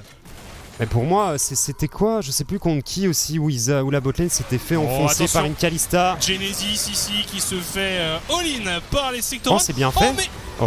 On n'est pas passé loin d'un échec cuisant ici, mais on n'est pas forcément placé d'une manière optimale parce que les Iron Squad ne perdent pas de temps. Ils vont sur la mid lane avec le héros de la faille. Il n'y a que 2 joueurs Sector 1 pour défendre, là où 3 sont actuellement au bot. Au CPM, il veut réengager avec son dieu de la forge, mais il est un peu seul ici. Il est un peu seul, Mickaël qui essaye de venir sniper Crow. Pendant ce temps, CPM qui donne tout ce qu'il a pour ne pas succomber, mais finalement Fleef qui va récupérer un 6ème kill ici. Mais attention à Eitrid qui revient dans le fight ici. Le singe qui a pas beaucoup d'HP. Maro qui a pris également assez cher. Mickaël qui arrive à récupérer le kill. Eitrid qui continue. Qui n'ira au final pas plus loin. C'est pas trop mal pour les Sector 1. Mais on a quand même perdu 2 tours en mid lane. On avait eu une téléportation de Genesis, mais on s'est pas très bien compris ici du côté Iron Squad. Il a téléporté pour back. C'est Kalista qui a déjà 2 items. Kalista, elle fait extrêmement peur. 6 kills sur Fleef, on rappelle. Et ça s'arrête pas. On part entre les T2. On va dive jusque sous les T3 des Sector 1 pour ne pas laisser respirer cette composition, cette équipe. Alors qu'on a le droit à des zooms, il y a des petits coucous des casteurs néerlandophones. C'est leur façon de communiquer avec nous. C'est du morse. Voilà, exactement. Là par contre ça prend un petit peu tout mon écran, ça m'embête monsieur. En tout cas on part sur le 3ème dragon pour les Iron Squad. Encore une fois un dragon non contesté. Isel, l'âme de l'air, pas la plus effrayante, mais tout de même toujours intéressante à récupérer. Et bon là clairement c'est... une âme qui tend les bras au Ion. Ouais, et puis ça va libérer un Elder très très vite aussi. Elder aux alentours de 28 minutes de jeu. Là, ça va faire plaisir aux amis de chez Iron Squad. Genesis qui one-shot les creeps en backline maintenant avec ses barils. On a fait bien entendu la double cap d'agilité pour récupérer un max de crit. Et Crow, ok d'accord, Crow qui décide de se prendre un petit carapateur là. Ça fait toujours plaisir. Mais en fight, il faut vraiment tout mettre sur Fleef. Et si Fleef meurt, il y a peut-être un monde où les Sector 1 arrivent à remporter un fight. C'est quand même lui qui a beaucoup de dégâts dans son équipe. T'as aussi le Gangplank qui va commencer à devenir une menace. Ça hélas, c'est pas à sous-estimer. Là maintenant, à l'instant T, c'est vraiment Fleef qu'il faut faire tomber. Genesis ici qui est pris pour cible. Oula oui, à plus. Il s'est pris un gros coup de marteau. Ouais, par contre on a envie de venger la mort du top laner. On va aller intercepter le duo top jungle des Sector 1. Toute la famille Iron Squad qui arrive. On les a temporisés avec l'ulti avec l'ulti du Horn. Mais on fait extrêmement mal et Fleef qui est complètement free DPS. Crow qui vient exécuter les adversaires. C'était beau comme ulti de Pike. Deux petits kills récupérés par Crow ici. C'est un 2 pour 2. Pas forcément le move le plus clean de la part des Iron Squad. Sacré botlane diff dans cette game quand même. Il n'y a rien à faire. Indéniable. Voilà, on revoit cette action. C'est Insu qui est resté seul pas mal de temps. Maro aussi avant d'être rejoint par ses coéquipiers. Ça a été assez long. Il prend cher hein, quand même Sensou ici. L'ultimate de Zafir qui est pas incroyable. Hein, qui arrive tout de même à toucher Maro. Qui arrivera à s'en sortir. Le petit ulti, la double exécution ici qui fait plaisir hein, bien entendu. C'est bien fait. Franchement, Flip, j'avais un petit peu peur en début de split. Parce que tu sentais que il était pas à son top niveau. Mais là, depuis l'arrivée de Sensou, on a l'impression qu'il est beaucoup plus à l'aise. C'est une autre équipe. Hein. Sensou qui a vraiment apporté quelque chose à cette équipe. C'est peut-être un joueur qui... Là, on parle même pas de niveau, hein. On parle simplement de... Ouh là là là, Maro, il a pas envie de perdre de temps. Il a réussi à charmer Mickaël. Heureusement pour les Sector 1, il n'y a pas de follow-up pour les Iron Squad. Parce que là, Mickaël était vraiment dans une situation dangereuse. Ouais, je pense qu'il voulait toucher plus d'une personne et pour éviter de se prendre trop cher au moment où il sauterait sur ses adversaires. Les deux top laners hein, qui travaillent sur la bot lane. Forcément, hein, CPM qui met du temps à dépush ce genre de wave par rapport à un Gangplank. 3 items contre un Kraken Slayer du côté doré. Un niveau de retard, 30 CS aussi. Hein. On peut vraiment pas respirer hein, pour la DC des Sector 1. Ouh, dommage. Ça aurait mis beaucoup de dégâts, je pense. Avec le Nashor qui crachait également. Sur ce volley. Il faut vraiment que Mickaël arrive à trouver des bonnes bulles. Hein. Après, il y a une cleanse aussi sur Flip. Hein. Ouais, il faut essayer de pick up Flip, mais comme tu disais, il faut déjà toucher la première, faut qu'il utilise sa cleanse, et puis après, il faut en toucher une deuxième. Enfin, c'est compliqué. C'est pas facile. Il faut trouver un gros flank, une grosse engage. Mais non, les Iron Squad qui jouent bien. Je pense que c'est une équipe un peu comme les Lions. Qui s'ils avaient réussi à identifier certains problèmes plus tôt, s'ils avaient réussi à travailler sur leur régularité, auraient franchement pu faire un bien meilleur résultat que ce qu'ils ont fait. Je rappelle, hein, seulement 2 victoires, vous le voyez hein, en haut de l'écran, seulement 2 victoires pour la Lion Squad sur toute la saison, c'est vraiment maigre. Ils ont commencé en quoi? 0-6, 0-8, 0-8 je crois. Surtout quand tu vois ce soir qu'ils sont en train de faire une prestation tout à fait honorable contre une équipe qui elle est en 6-7, qui n'est pas passé loin d'arriver en playoff, et qui sont en train de les dominer. Donc tu te dis que peut-être si ça avait été l'effectif du jour 1 ou si on avait en effet mieux travaillé, il y aurait eu moyen pour les Iron Squad d'espérer quelque chose. Bon, 30 secondes avant l'apparition de ce 4ème dragon. Il va pas être contesté pour les ce Iron. dragon. Non, les Iron Squad qui vont pouvoir récupérer l'âme pendant que les Sector 1 eux récupèrent une T1 top. C'est bien avec la prime, hein, ça va leur donner quelques gold. C'est le 2e tour de la partie pour les Sector 1. On arrive un petit peu à arrêter l'hémorragie hein, au niveau des gold côté Sector 1. Mais les Ion ont un petit peu ralenti aussi leurs agressions. Ils attendent le Baron Nashor. Hein. Ils attendent de setup un peu tout ça. Alors une bataille pour la vision qui va s'engager normalement hein, maintenant que c'est un objectif qui est disponible. Les Sector 1 qui ne sont pas du tout en position. Du coup ça va être un dragon gratuit une nouvelle fois. Il n'y aurait eu aucun contest de dragon. Aucune contestation de cet objectif sur cette partie. Vraiment on leur a tout laissé. On leur a même laissé un héros de la faille. Si c'était une âme différente, si tu penses qu'ils auraient tenté de contester côté Sector 1, peut-être. Je suis même pas sûr. Hein. En même temps, il n'y a pas non plus des situations où tu les voyais vraiment menaçants sur cet objectif. En tout cas, voilà, les Iron Squad qui essayent d'attirer les Sector 1 dans cette zone. Le dieu de la forge qui est utilisé cette fois-ci par Marouz. Oh, Genesis qui a explosé Zafir. On engage du côté de Hatred. Sensou qui se fait un peu arrêter ici. CPM isolé au milieu des joueurs Ion. On a quand même Auré et Mickaël qui sont encore en vie et qui font pas mal de dégâts. CPM qui a finalement s'incliné. Genesis qui continue. Genesis rejoint par Crow. Doublé récupéré ici par le support des Iron Squad. Hatred et Mickaël sont les 2 survivants. Shutdown pour Mickaël. Et Mickaël il fait un taf monstrueux hein, sur ce fight ici. Il arrive à faire tomber 2 joueurs. La bulle qui touche ici sur Volley. Est-ce qu'on va arriver? Non, on n'y arrive pas. Tout juste pas. n'arrive pas à faire tomber Sensu. On neutralise la situation, c'est déjà ça. Ouais. Il n'y aura pas de baron Encore Nashor. une. Il les touche toutes. Est-ce qu'il peut? Non, je pense qu'il a pas la range. Il a pas un angle correct avec son ulti.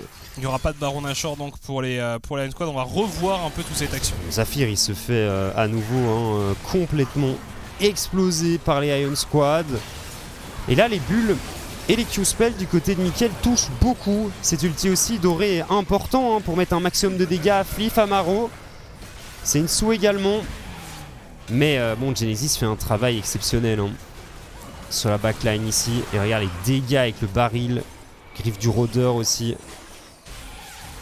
Du côté de Crow. Et Crow qui lance tous ses spells au lieu de mettre juste une petite auto-attaque sur la plante. Pour essayer de s'en sortir. C'était la panique. Et là, ça se joue tellement à rien. Oh, ouais, d'accord, ok. Le snare de Maro que je n'avais pas vu. Qui fait la diff. Qui empêche Hatred d'être en range de dash. Les Iron Squad qui quand même s'expose à un comeback des Sector 1 parce qu'ils butent un peu depuis quelques minutes. Ils veulent forcer ce Nashor mais ils n'arrivent pas. C'est très difficile de jouer contre une Zoé quand tu n'y es pas habitué. On retente du coup de split les Sector 1 en envoyant X Genesis sur cette T2 bot. Il n'y a pas grand monde qui peut le tenir en 1v1 maintenant qu'il a 2 items. Clairement, il est un tout petit peu ça menaçant. part sur un baron Nashor du côté des Iron Squad. Hatred qui devrait faut pas traîner, faut pas traîner. Récupérer la vision, ça va très très vite. En plus, il y a une Kalista pour l'execute. Très très compliqué de venir steal. Les Sector 1 qui vont se faire prendre de vitesse, je pense. Ça va être un baron Nashor qui va leur être pris sous le nez. Voilà, c'est sécurisé par cette Kalista. Langage de CPM. Maro et Sensu qui sont condamnés. Non, finalement, Sensu qui arrive à s'en tirer. Mais Maro, lui, sera bel et bien fichu. Mais regardez, regardez. Pendant ce temps-là, on a un pirate qui s'en fiche complètement de tout ce qui est en train de se passer parce qu'il a récupéré un baron Nashor et que désormais, il est en train de faire un trou dans la base adverse. Genesis qui n'a même pas tenté de mettre son ulti ou quoi que ce soit. C'était le sauf qui peut du côté d'Iron Squad. Ils ont eu bien raison. Par contre, Genesis, lui, s'est encore fait très plaisir. Regardez l'avance en gold qu'il a à lui tout seul. Il vient de lancer son ulti pour cancel des backs en mid lane, je crois, l'ami Genesis. Alors, je ne pense pas que ça aurait changé quoi que ce soit pour le fight. On s'est vraiment tout pris du côté de Maro. Et tu vois qu'en fight, c'est pas si facile que ça pour les Ion. Même avec 9k gold d'avance maintenant. C'était du 4v5. C'était du 4v5, c'est vrai. C'est vrai que c'était du 4v5. Et puis eux n'avaient pas envie de fight. C'était vraiment leur but, c'était de prendre le Nashor et de s'extraire de ce bourbier. Tout à fait. 4 items, donc une petite BT pour Fliff. On vient de terminer le deuxième du côté du Aphelios. Et pourtant Auré fait pas un mauvais taf. On se demandait comment la game se serait passée si on n'avait pas un peu int les 2 premiers niveaux du côté de la botlane Sector 1. On va essayer de push top, bot et mid côté Ion. On voit Maro qui se dirige vers la top lane. Attention à Fliff qui se fait attraper ici. On met une bonne cleanse pour s'en sortir. Sensu qui a pris énormément de dégâts aussi. Attention à l'arrivée de Genesis. Est-ce qu'on peut faire la différence? Le Slickone qui est utilisé côté Hatred. On n'a pas de flash et on se fait execute par Crow et son Pike. Crow qui part à 10 000 km, beaucoup trop loin, on n'arrivera pas à le faire tomber. Maro ici, Maro qui arrive à faire tomber Auré, Sensu qui n'a plus beaucoup d'HP, Maro qui finit par tomber lui également. Il reste Fliff pour mettre des dégâts au Sector 1, mais c'est Mickaël au final qui récupérera 2 kills et les Iron Squad qui vont devoir rentrer tranquillement à leur base. On n'a pas réussi à faire tomber la défense Sector 1 du côté des Iron Squad. Ouais, ils se sont empalés ici, Ils se sont empalés.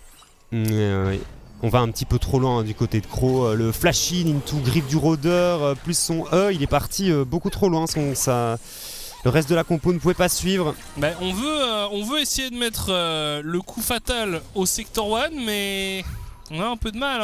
On a un peu de mal pour les Ion. On essaye vraiment de forcer ces fights. Ça se passe pas très bien. Là, ça part d'un catch sur Fliff. Finalement, Fliff qui passe à côté d'un mur. CPM qui ne rate pas l'opportunité. Heureusement en effet qu'il y avait une cleanse sur cette Kalista. On rappelle donc Fliff il n'a plus de flash et plus de cleanse. Il est niveau 16, il a 2 levels d'avance Mickaël.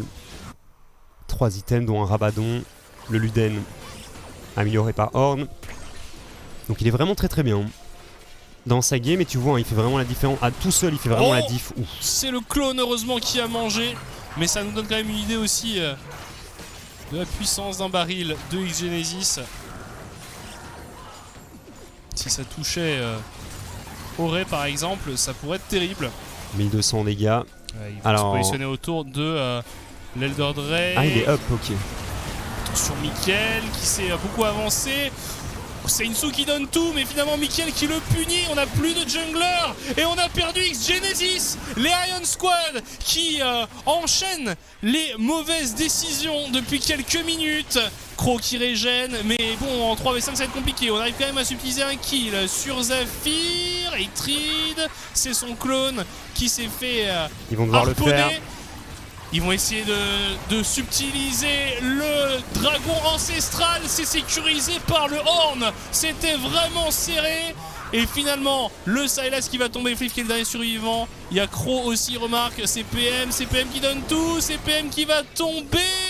Flip pris en chasse par le Wukong. Shutdown récupéré par Hatred. Sacré game. Je parlais un peu plus tôt du dragon ancestral qui allait arriver très tôt dans la game, et au final c'est au sector 1 que ça fait plaisir. On récupère l'objectif et on va pouvoir mettre un max de pression pendant 2-3 minutes. Le Baron Nashor qui va apparaître aussi quand le buff de Stelder sera encore actif, donc c'est une très très bonne nouvelle pour les sector 1 qui arrivent totalement à revenir dans cette partie. Je n'ai pas regardé l'écart au gold, mais qui doit être bien réduit maintenant. Et comme tu le disais, on part trop loin du côté de Seinsu et on se fait imploser. Le truc, c'est qu'on a du mal à suivre. Tout le monde n'a pas la même facilité à sauter par-dessus la composition adverse. Et derrière, bon, franchement, Flip et Crow qui ont tenté le tout pour le tout. Et qui, puis même aussi Maro qui a tenté de subtiliser le héros. Et on voit que c'est pas passé loin vu que c'est tout simplement le Horn qui l'a pris. Un CPM qui s'est un peu raté ici. Ouais. Flash in pour essayer d'écraser Flip contre le mur, mais ça n'a pas fonctionné. C'est Hatred qui devra terminer le travail. Moins 1000, enfin plus 1000 plutôt. 1000 gold récupérés et on n'est plus qu'à 5k de retard. Plus que, entre guillemets, bien entendu. 5k gold derrière pour les Sector 1, mais les items de Horn qui continuent à pleuvoir. Il n'en manque qu'un et c'est la Moonstone de Zafir. Ça rapporte énormément de stats, ces items forgés par Monsieur CPM. Une tour. Il y a un bus sur la mid lane et c'est celui des Sector 1. Il y a encore des primes. Est-ce qu'ils peuvent venir chercher ces tours sans aucun problème pour la composition des Sector 1? Baron Nashor dans 8 secondes. On a toujours le buff de l'Elder Drake pour une bonne vingtaine-trentaine de secondes là encore. Il faut qu'il l'engage maintenant. Il faut qu'il l'engage maintenant et qu'il puisse turn si jamais les Ion veulent venir contester. Mais j'ai pas l'impression que ce soit les décisions qu'ils prennent. Ils se regroupent sur la mid lane, ils vont prendre cette wave. Il faut partir sur ce Baron Nashor. Ouais, c'est parce que c'est bientôt terminé, c'est terminé. Dommage.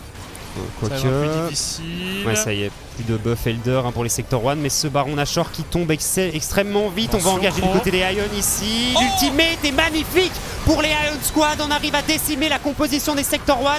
Est-ce qu'on peut faire la différence du côté de CPM et Hatred? Je ne pense pas. On va tomber côté CPM. L'ange gardien qui est tombé du côté d'Hatred et c'est un ace, comme tu le dis. On téléporte instantanément vers la top lane. Est-ce qu'on peut terminer la game?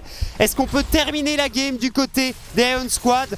Les Sector 1 qui étaient revenus dans la game et qui mettent du temps à engager ce Baron Nashor, qui attendent tout simplement que leur buff dragon ancestral soit terminé avant de prendre le fight. T'imagines le même fight, ce qui n'est pas le judicieux. même fight quelques secondes avant. En effet, avec le buff Elder, c'est pas la même chose. Et là, c'est une victoire pour les Ion Squad. C'est une victoire pour les Ion Squad.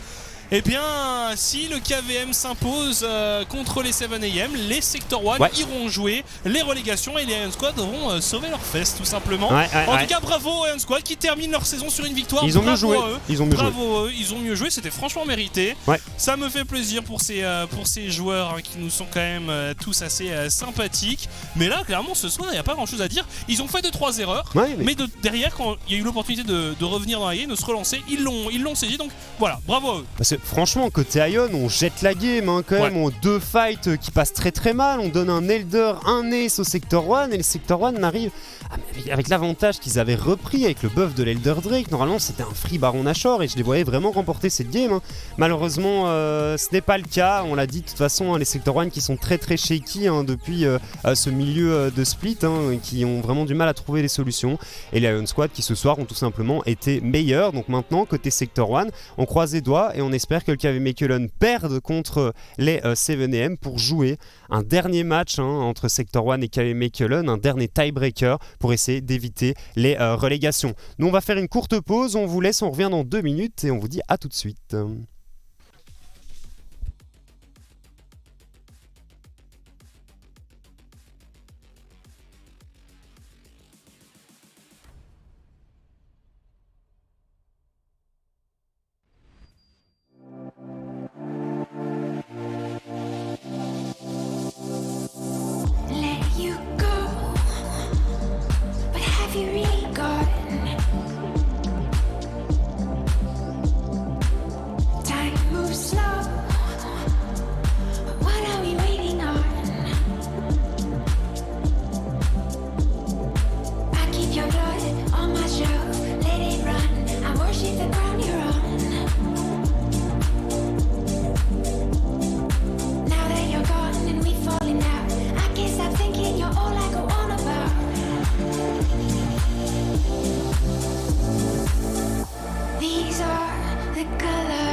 De retour après donc cette victoire des Ion Squad face au Sector 1. Bon, on avait quasiment tous pronostiqué une victoire Sector 1, mais voilà, sauf Dino. Dino, le boss, évidemment, l'expérience qui paye, et du coup la victoire pour la Ion Squad. On va avoir une interview de Seinsu qui va arriver dans quelques instants, qui sera évidemment réalisée par nos chers confrères néerlandophones. On doit attendre un petit peu. Oh d'accord, ok, j'avais compris que c'était prêt. Non. Voilà, donc en fait, vous regardez avec des yeux en mode à l'aide. En mode confirmation s'il vous plaît. On doit attendre un petit peu. Mais voilà, on va attendre un petit peu. Mais voilà, donc le jungler des Ion Squad, qui est un joueur qui, je trouve, a profondément transformé l'effectif quand il est arrivé. Aussi avec Maro Ouzin évidemment, mais voilà, un gros joueur de Volibear qui a pu jouer son champion et qui a encore une fois été très impactant, qui n'a pas hésité vraiment. Sur les premières minutes, il a gank mid, il a gank bot, il a donné à chaque fois des kills, et à partir de là tu savais déjà que c'était compliqué, avec en plus cette Kalista entre les mains de Fleef qui était sur orbite, avec 2 kills récupérés très tôt dans la partie. À partir de là, c'était quand même assez délicat pour les Sector 1. Il y a eu un throw, il y a eu les Ion Squad qui ont un peu dit mais vous êtes sûr que vous voulez pas la win? Et les Sector 1 ont fait non, mec, on n'en fera rien. Vraiment. Non, prenez-la. Non mais Mickaël qui aura tenté toute la game, et de toute façon on voit ça régulièrement, Mickaël qui tente d'un V9 et de porter sa team. Malheureusement ça n'a pas été suffisant aujourd'hui. On vous laisse avec Seinsu. And first of all, congrats with the win. You played your own champions, you played your own game, and I was wondering, Is this the Iron Squad we really wanted to see the entire season? How do you feel about it? Hello guys, thank you for having me. I don't know, I wasn't really happy about the performance today because we had the pressure in the early game, we had the lead, and this was really sloppy. I don't know. I think Marose played the last fight really well. That's why we won. But like the Ion squad, I mean, if I played at the start of the season and I'm 100% certain we would make playoffs because like we weren't even screaming for the past 3 weeks. Because I don't know, I'm not gonna say we didn't really see the point in screaming, but like yeah, I don't know, like when we were like, okay, so we need to win every single game till the end of the split so we can make playoffs, and we were like, okay, and it started like for the first game we lost, then we won the second 2 games, and we were like, okay guys, we can maybe actually make it, but like it's going to be really hard, and then the next loss just hit us really hard, and we like literally all just gave up. Yeah, I mean, it has to hit home. You guys really fought for what you were worth at the end of the split. Sadly for Iron Squad, it didn't start out the way that you wanted to. But as a player, since you came into the Benelux and you said, okay, I'm here to show what Iron Squad can be and that we can make that playoff run. In the end, that didn't really work out, but you did show up for Iron Squad. Do you feel like you brought to the Benelux what you wanted to bring? No, not really. I think I could have played better. To be honest, like the meta doesn't even suit me because these are not my champions. But like, nothing like that. I can't play them, but like they are not my comfort champions. So like, I feel like if I played the whole season, it would be looking way better than it is right now. But like, yeah, maybe next season we will see. Nobody knows. Even though our time was short, we really enjoyed having you in the Elite Series when you showed up, when you played your own game. So thank you for making our viewing experience very fun, and we hope to see you in further matches from Iron Squad Saints. So have a blessed and a very good evening. Thank you very much. You too. See you again. Voilà, une interview assez courte mais assez intéressante hein, avec Seinsou très honnête sur son ressenti par rapport à cette fin de saison où il explique eh bien que tu sens quand même pas mal de déception. Oui, il explique hein, que s'il avait été là depuis le début, lui il est sûr qu'ils auraient fait les playoffs. Et franchement, il y a moyen, je pense. En vrai. C'est pas absurde, je pense, comme point de vue. Il explique aussi évidemment que c'est pas une méta qui lui plaît beaucoup. Il est pas 100% satisfait de sa prestation, mais voilà. Et puis il explique aussi que peut-être qu'on le reverra plus tard. Moi j'espère, je l'aime bien. Moi j'aime beaucoup ce joueur, donc très heureux de l'avoir vu. Malheureusement sur assez peu de games, mais en tout cas c'était un plaisir. On va refaire une très rapide pause et on se retrouve juste après pour MCon contre Lowland Lions. À tout de suite.